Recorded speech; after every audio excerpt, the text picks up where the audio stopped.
జీవితానికి ఒక గురి ఉందనుకో. ఇప్పుడు ఆ అమ్మాయి నేను కలెక్టర్ కావాలనుకుంది, ఐఏఎస్ నేను సాధించాలనుకుంది. ఇప్పుడు ఆ అమ్మాయి ఏమని కోరిద్ది? నాకు సావు రాట్లా అంటదా?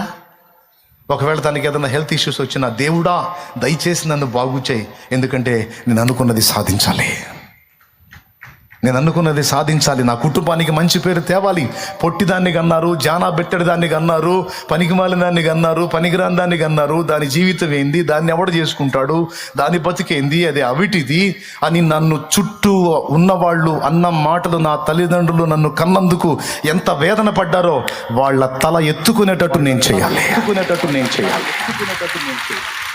ఆ తర్వాతే మరణం నాకు రావాలి. అప్పటిదాకా చావు కూడా నా దరి చేరకూడదు. దేవుడా దయచేసి నా ఆశయానికి జీవం పోయమని ఎన్ని మొక్కిందో, ఎంత మొత్తుకుందో.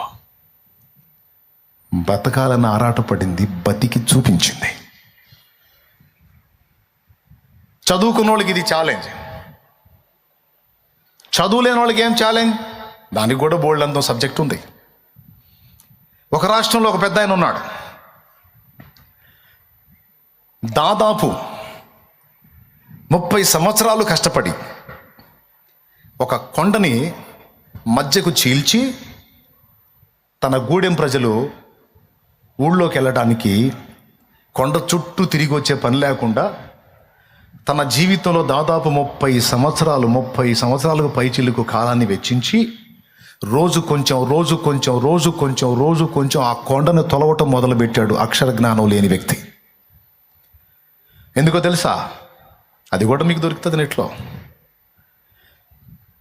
తన భార్య జబ్బుతో ఉన్నప్పుడు ఆమెను కొండ చుట్టూ తిప్పి తీసుకెళ్ళటం, హాస్పిటల్కి లేట్ అయింది, చనిపోయింది.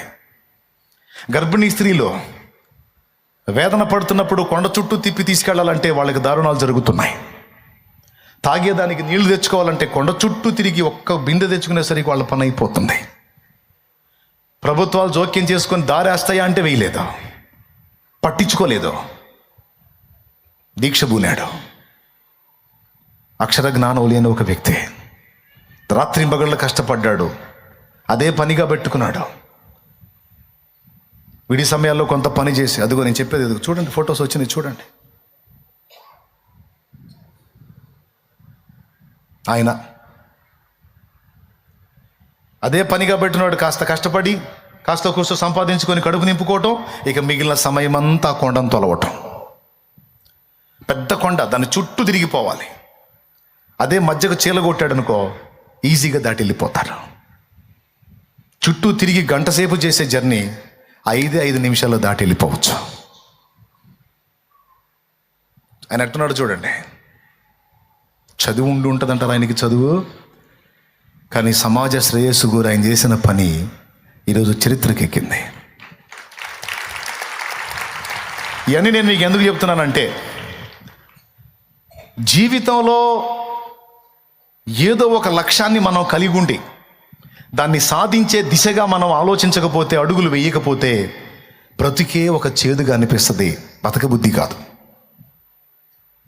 రెండవది, ఈ గురి, ఈ దర్శనం, ఈ భారం లేని వ్యక్తులు. ఆమెను చూడండి, ఆమె కొన్ని సాధించింది, ఏ వయసులోనో చూడండి. ఇలాంటి వాళ్ళు బోల్డ్ అంతమంది దొరుకుతారు నీకు పరిశీలిస్తే. కొంతమంది కొంచెం ఏజ్ మారగానే నా పని అయిపోయింది, ఇంకేం చేసేది లేని వీళ్ళే డైలాగులు వేస్తుంటారు. 80 ఏళ్ళు వచ్చినాయి మోషేకి, నా పని అయిపోయింది అనుకున్నాడు. ఏందా అయిపోయింది, రావయ్య నువ్వు సేవ చేయాలని చెప్పి పిలిచి ఐగుప్తుకు పంపించి 80 ఏళ్ల వయసులో మొదలుపెట్టి ఆ ప్రజలందరినీ బంధ విముక్తులు చేసి 40 ఏళ్ళు వాళ్ళని నడిపించి 120 ఏళ్ళు లైఫ్ ఇచ్చి తర్వాత తీసుకున్నాడు మోషేని. నేను ఇంకేం చేసేది, నా శక్తి అయిపోయింది, నా పని అయిపోయింది అని పనికిమాలిన మాటలు మాట్లాడుకొని నరాల వీక్ని తెచ్చుకున్నావు నువ్వు. నిద్రమోహమా? ఏంది నీ పని అయిపోయింది? మరి 70 ఏళ్ల ముసలమ్మ 51 బహుమానం ఎలా పొందింది? గోల్డ్ మెడల్లో. పని అయిపోతేనా? ఒక గురి, ఒక గమ్యం, ఒక దర్శనం, ఒక భారం. భూమి మీద సాధించడానికి ఏమీ లేవా? ఒక్కసారి ఆలోచించండి. ఏ కారణం లేకుండానే నిన్ను దేవుడు పుట్టించాడా? ప్రతి మనుషుడు వేసుకోవాల్సిన ప్రశ్న అది. ఏ కారణం లేకుండానే, నీ వలన ఏ ప్రయోజనం లేకుండానే ఈ భూమి మీద నిన్ను ఉనికిలోకి రానిచ్చాడా దేవుడు? నీకంటూ ఈ భూమి మీద ఉనికి ఇచ్చాడంటే, నీకంటూ జన్మనిచ్చాడంటే నువ్వు సాధించాల్సినవేవో ఉన్నాయి దేవుని ఆలోచనల్లో. నీ వలన ఈ భూగ్రహానికి కొంతైనా మేలు జరగాలి, ఉపయోగం జరగాలి, ప్రయోజనము జరగాలి. అది జరగనప్పుడు నీ బ్రతుకు ఉండేమి, లేకపోతే ఏమే. కాబట్టి ఒక దర్శనం, ఒక గురి, ఒక ఎయిమ్ మనం కలిగి ఉండాలి కదా. లేకపోతే జీవితంలో ఈ మూడు మనం ఎదుర్కోవాల్సి వచ్చేది. ఒకటి, బ్రతుకు చేదు, బతకబుద్ధి కాదు. రెండవది, ఈ గురి గమ్యం లేనివాళ్ళు లేదు. ఒక గురి కలిగిపోయే వాళ్ళతో వసంతం ఆడుతుంటారు.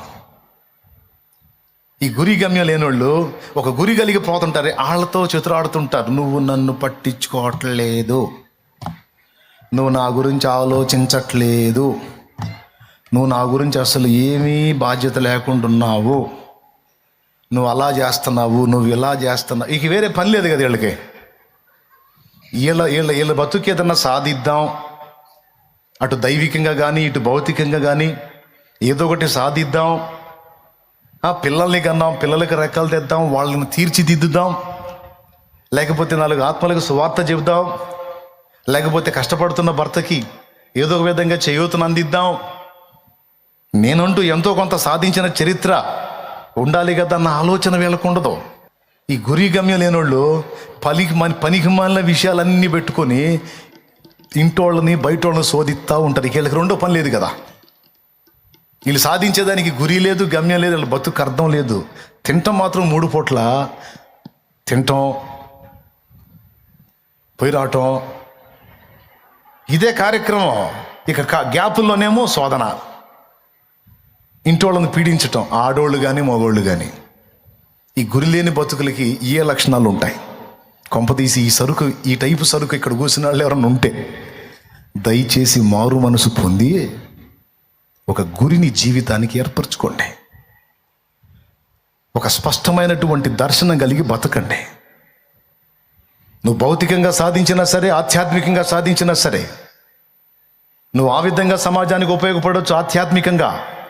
ఆత్మీయంగా ఉపయోగపడవచ్చు, భౌతికంగా కూడా ఉపయోగపడవచ్చు. పౌలు సువార్త సేవ చేశాడు, భక్తులు సువార్త ప్రకటించి సేవ చేశారు, ఆత్మ సంబంధంగా బోధించి అనేకుల్ని రక్షణలో నడిపించారు. అది ఆధ్యాత్మిక సేవ. మదర్ తెరీసా సోషల్ సర్వీస్ చేసింది, రోగులకు ఆదరణ కలిగించింది, దిక్కులేని వారిని ఆదరించింది, కుష్ఠరోగులను వాళ్ళని దగ్గరకు తీసింది, కలరా రోగులకు ఉపచారం చేసింది. తన జీవితం సాటి మనిషి సేవకు అంకితం అన్నట్టు బతికింది. సమాజానికి ఉపయోగపడటానికి ఆధ్యాత్మికంగా ఉపయోగపడవచ్చు, భౌతికంగా ఉపయోగపడవచ్చు. ఆత్మీయంగా సేవ చేసి చరిత్రకెక్కారు, అదిగో భౌతికంగా కూడా కష్టపడి 10 మందికి సేవ చేసి అనేక మంది ప్రజల చేత అమ్మ అనిపించుకుందామె. కన్నబిడ్డ లేరు, ఎందుకంటే పెళ్లి లేదు. పెళ్లి చేసుకొని బిడ్డను కనలా. పెళ్లి చేసుకొని బిడ్డను కంటే ఆ పుట్టిన బిడ్డలు అమ్మన అమ్మ అంటల్లా, ఇంకో మాట అంటున్నారు. ఏమంటున్నారో మీకు అర్థమైంది ఇట్లా అనగానే. స్తోత్రం. కానీ ఆమె నవమాసాలు మోసి బిడ్డల్ని కనకపోయినా కోట్ల మంది ఆమెను చూసినప్పుడు అమ్మ తెరీసా అన్నారు. మదర్ తెరీసా అంటే ఎందుకు సేవ చేసింది. ఆడపిల్లలకి మగపిల్లలకి అందరికీ చెప్తున్నాను, నువ్వు చేయటానికి దేవుడు లోకంలో 2 పనులు నీకు అప్పగించాడు. మనుషుల ఆత్మలకు రక్షణకరంగా నువ్వు వాడబడవచ్చు, లేదా మనుషులకు దేహానికి ప్రయోజనకరంగా సేవా దృక్పథంలో సోషల్ సర్వీస్లో వాడబడవచ్చు. ఏదో ఒక గురిని నువ్వు ఏర్పరచుకోకుండా, ఏదో ఒక లక్ష్యం కలిగి బతకకుండా ఏంటి నీ లైఫ్కి అర్థం? అలా కాకుండా గురి కలిగి బతికావు అనుకో, నేను చెప్పిన 3 దరిద్రాలు నీకుండవు. ఈ గురి గమ్యం లేని బతుకులు ఖాళీగా ఉంటారు కదా, అంత తిని ఆ పడక మీద పండుకొని విరహవేదన పడుతుంటారు. విరహవేదన, ఆ సెల్ ఫోన్లో దిక్కుమాలని ఆడాడి దరిద్రాలన్నీ చూసి ఏంది స్త్రీలు పురుషులండి ఈ గురి గమ్యం లేని బతుకులు కదా. ఏదో పెద్దోళ్ళు సంపాదించినవి ఉంటాయి, లేకపోతే ఏదో భర్త సంపాదించిందో, లేకపోతే ఏదో ఉంటుంది, తినేదానికి ఉండేదానికి దిగులు ఉండదు. ఇక అప్పడంగా తిని ఏం అర్థం కాక ఇక నంబర్ 3 మూడవ లక్షణం ఏంటంటే పైత్యాలు ప్రకోపిస్తాయి అన్నమాట. పైత్యాలు ప్రకోపించి దరిద్రగొట్టు ఆలోచనలు, దరిద్రగొట్టు తలంపులు, దరిద్రగొట్టు వ్యవహారాలు, దరిద్రపు సంబంధాల్లోకి వెళ్ళిపోతారు. అని ఖాళీగా ఉంటున్నారు కదా. అట్లా కాకుండా గురి కలిగి, ఒక పని కలిగి, ఖాళీ లేకుండా కష్టపడేవాడికి ఇవన్నీ ఆడొస్తాయి. ఎవరన్నా పైత్యం వాళ్ళు వచ్చి హడావుడి చేసినా అంత ఖాళీ లేదు సలాం అంటాడు, అంత ఖాళీ లేదురా బాబా సలాం అంటాడు. నాకు కొన్ని గురులు ఉన్నాయిరా, నాకు కొన్ని లక్ష్యాలు ఉన్నాయి, నేను సాధించాల్సినవి కొన్ని ఉన్నాయి, నా మైండ్ అంతా అట్టుందిరా బాబు, ఇక నువ్వు ఎన్ని డ్యాన్స్లు వేసినా నా వల్ల కాదు పోరా అంటారు. నేను అర్థమైంది నేను చెప్పింది మీకు? ఎంతమందికి అర్థమవుతుంది నేను చెప్పేది? స్తోత్రం. అట్లా కాకుండా ఖాళీ ఉన్నారనుకో, ఏది ఒక దర్శనం, ఒక గురి, ఒక బాధ్యత, ఒక భారం లేకుండా ఇక ఖాళీగా ఉంటే ఏముంది, ఎవడు ఎడు చూస్తున్నాడు, ఈ సూపులే సరిపోతాయి, ఈ సూపులే సరిపోతాయండి. ఏం పేరు నీ పేరు? నా పేరా? నీ పేరేంది? స్తోత్రం. అర్థం చేసుకుంటారని చెబుతున్నాను నేను.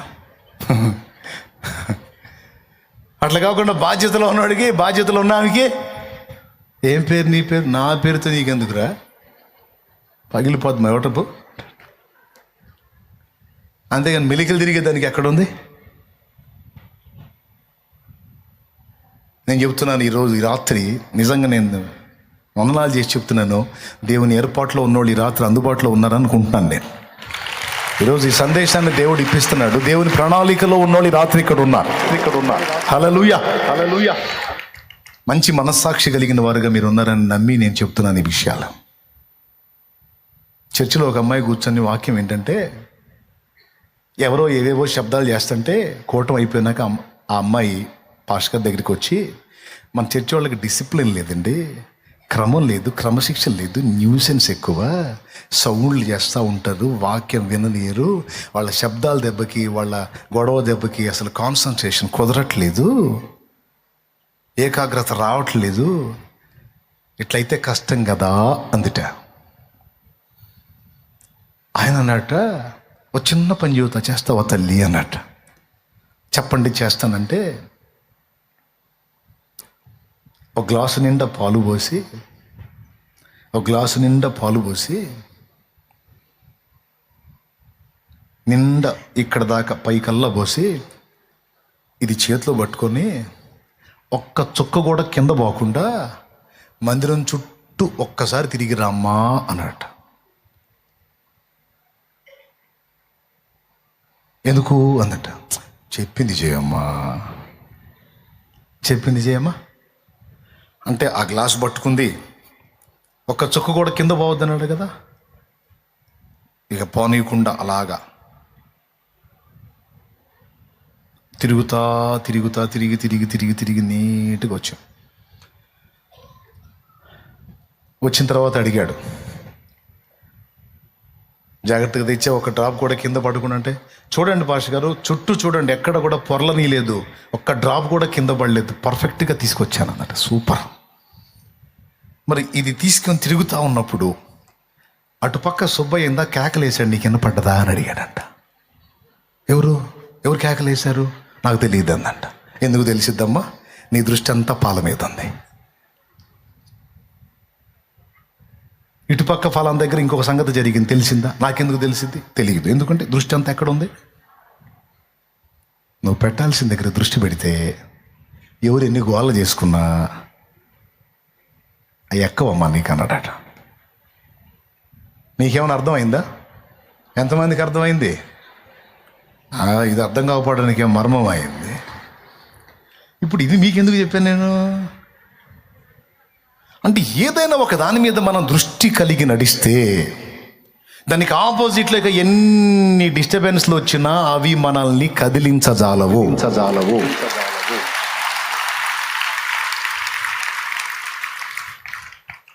జానా పెట్టాడు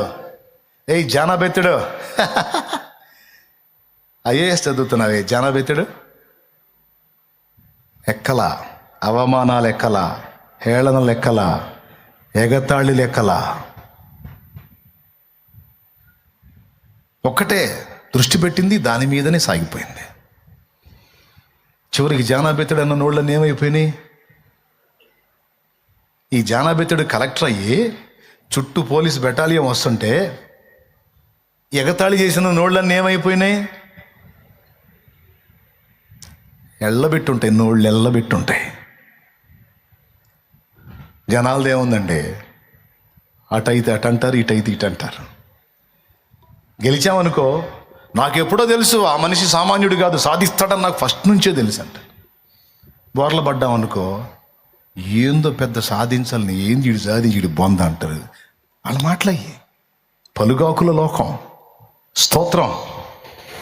దాన్ని నోటిని తాళం వేసేటట్టు, ఆ నోరు వెళ్ళబెట్టేటట్టు నువ్వు సాధించాలి. దానికి దేవుడే నీకు చైతన్యం.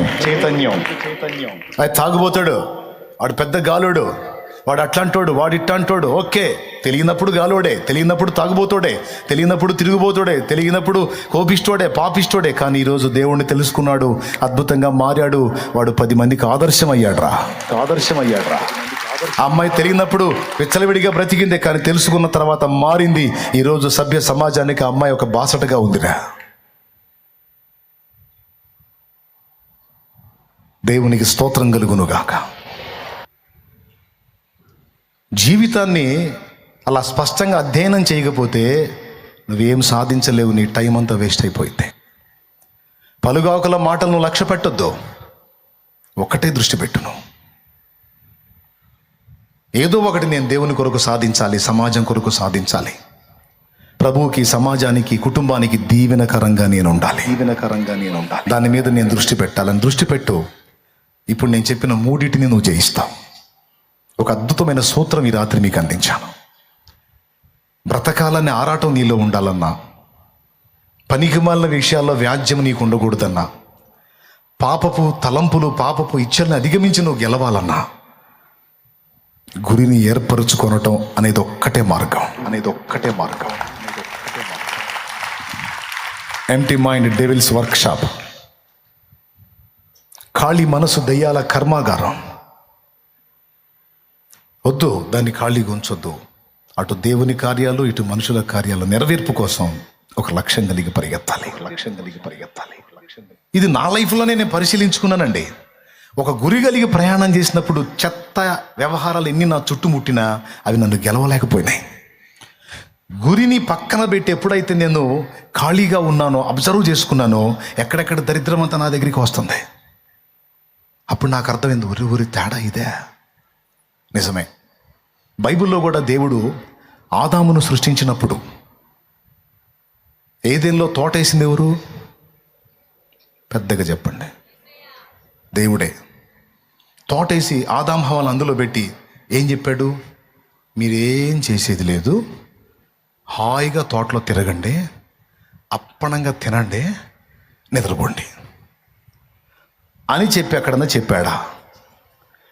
తోట వేసి ఆదాం హవ్వలను అందులో ఉంచి పని చెయ్యమన్నాడు. ఖాళీగా ఉండొద్దన్నాడు. ఏదెనులో తోట వేసి ఆదామును అందులో ఉంచాడు. ఎందుకంటే తోటను సేద్యపరచుటకు అనుంది. సేద్యము అంటే వ్యవసాయం. ఎందుకు ఉంచాడు ఆదామును అందులో అంటే పని చేయటానికి ఉంచాడు. రేపు చచ్చిన తర్వాత, మనం పరలోకం పోయిన తర్వాత మళ్ళీ ఖాళీగా ఉంటాం అనుకోవద్దు.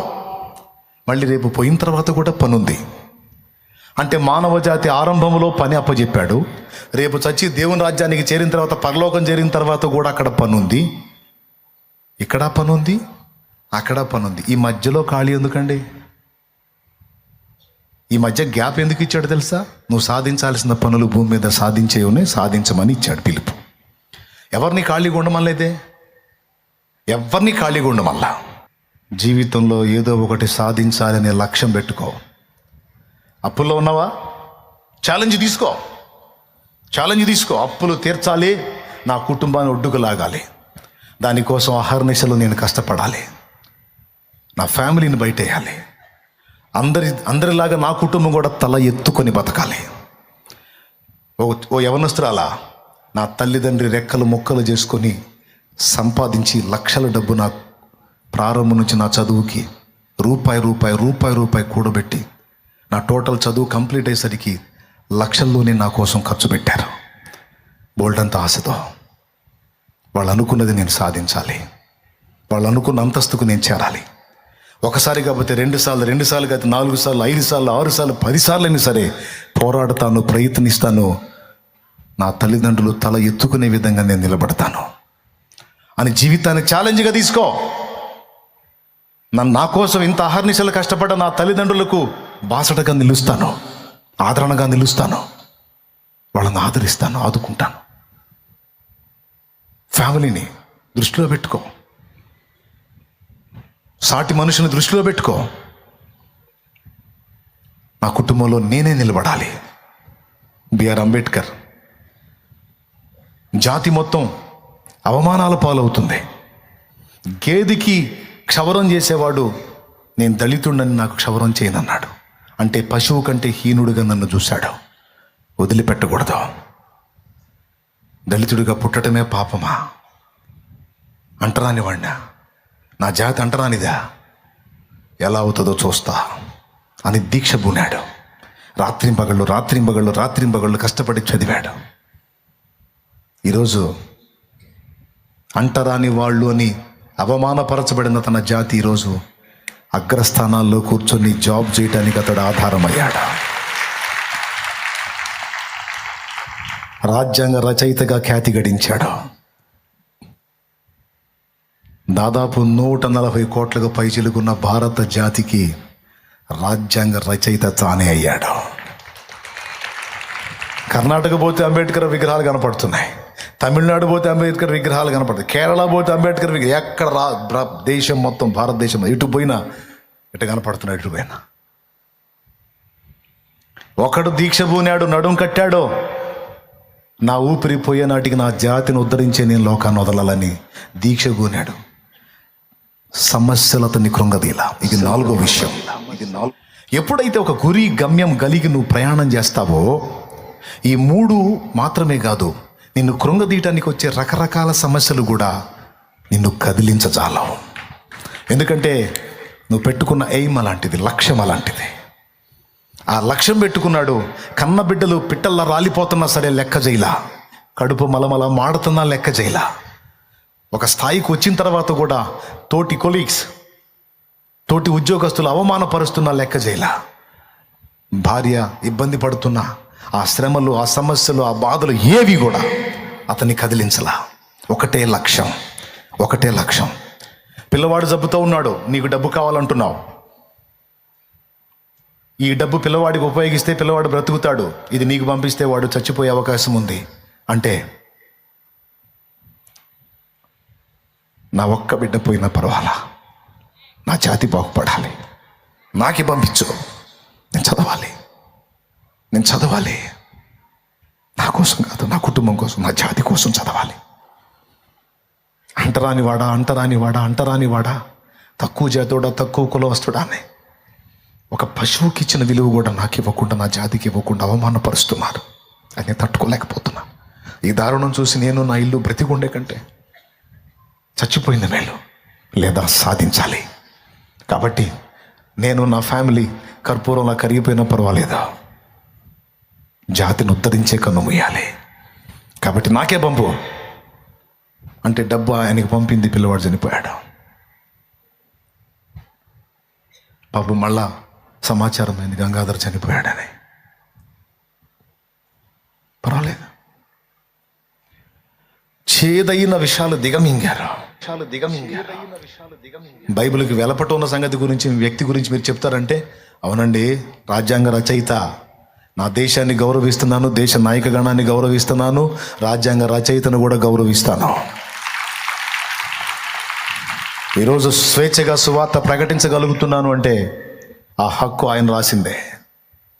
ఆర్టికల్ 25లో అంతరాత్మ ప్రబోధానుసారం ఒకడు తాను నమ్మిన మతాన్ని విశ్వసించవచ్చు, సేవించవచ్చు, ప్రచారం కూడా చేసుకోవచ్చని రాసింది ఆయన.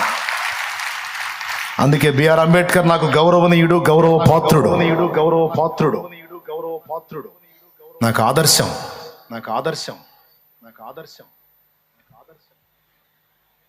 దేవునికి స్తోత్రం చెప్పండి. ప్రియ బిడ్డలారా, ఈ రాత్రి మీరు ఆలోచన చేయండి. ముందు చెప్పిన 3 కాదు, 4వది శ్రమలు కూడా నిన్ను కదిలించవు. చేదైన పరిస్థితులు నీ చుట్టుముట్టినా నువ్వు పెట్టుకున్న లక్ష్యాన్ని సాధించే దిశగా నువ్వు అడుగులేస్తుంటే ఏవి నిన్ను ఆపజాలవు. అన్నిటినీ దిగమింగుకొని వెళ్ళిపోతావు. కానీ ఎప్పుడు నీ జీవితానికంటే ఒక గురిని ఏర్పరచుకున్నప్పుడు, నువ్వు సాధించాలని కొన్ని లక్ష్యాలను ఏర్పరచుకున్నప్పుడు మాత్రమే అది సాధ్యమైతే. చదువు లేని వాళ్ళకంటే కొంచెం అర్థం అవ్వచ్చు, కాకపోవచ్చు. చదువుకున్న నీకు తెలియదా?